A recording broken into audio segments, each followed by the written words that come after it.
Ilikuwa operesheni iliyokusudiwa kung'oa magaidi kutoka mafichoni mwao eneo la Eastleigh likishukiwa kuwa ngome yao. Operesheni ya Usalama Watch iliyoendeshwa takriban miezi miwili iliyopita ilikashifiwa sana na viongozi wa kisiasa na pia washikadau wa kutetea haki za kibinadamu. Na sasa tume ya usimamizi wa masuala ya polisi nchini IPOA imejitokeza na kuongezea sauti yake katika suala hilo.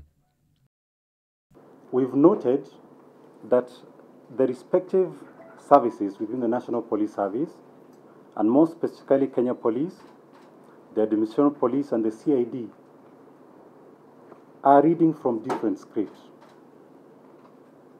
There is no cohesive command structure, and they are not acting as one National Police Service.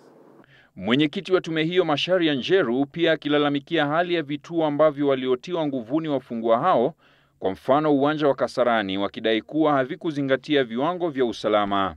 Na ikikumbukwa kuwa pia malalamishi mengi sana yalitolewa na baadhi ya wakazi wa Eastleigh kuwa polisi walidai mlungula ili wasitiwe nguvuni, IPOA imethibitisha kuwa tayari maafisa 29 wanamulikwa kwa tuhuma hizo.